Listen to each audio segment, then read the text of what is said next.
The United States Air Force, in discharging its responsibility for the aerospace defense of the nation, is called upon to investigate reports of unidentified flying objects.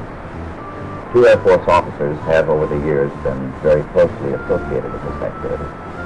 Lieutenant Colonel Lawrence Packer was formerly the chief spokesman for the Air Force on the matter, and Major Hector Quintanilla is now the chief of Project UFO.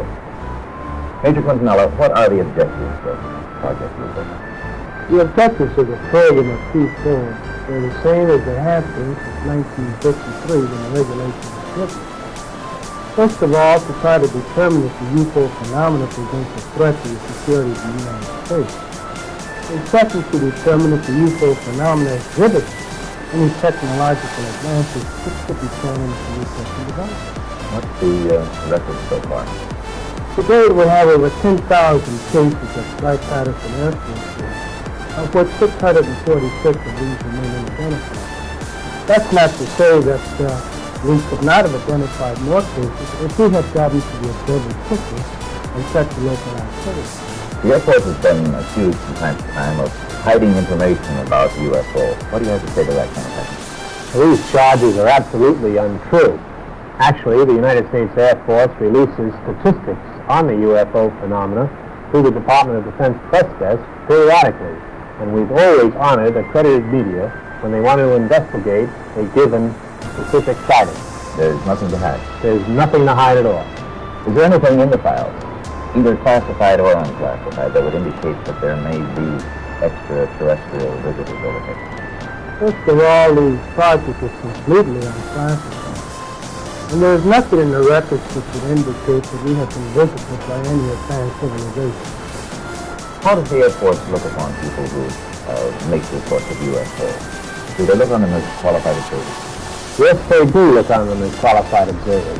Actually, most people who report a UFO sighting are patriotic citizens who have been mystified by something that they've seen, and through a patriotic sense, report it to the local law enforcement officials or to the United States Air Force Base near them. What would you consider as a person qualified to interpret what he sees? Well, I consider astronomers genuinely experts in their field. First of all, they have a tremendous advantage over the other physical scientists, and that is that they have powerful telescopes and photographic equipment to confirm their interpretation. Do astronomical laboratories make any contribution to the UFO sighting? In a negative way they do, because I've never received a UFO report from an observatory. Not a one. Not a single one.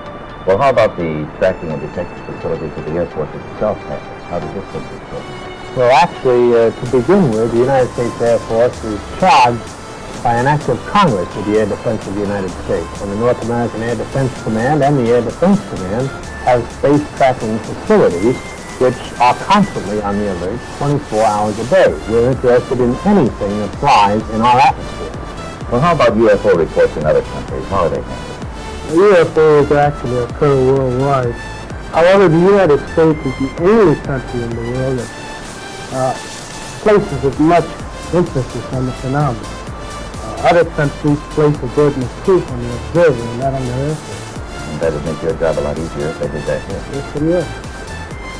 Thank you, Colonel Packer, Major Quintanilla.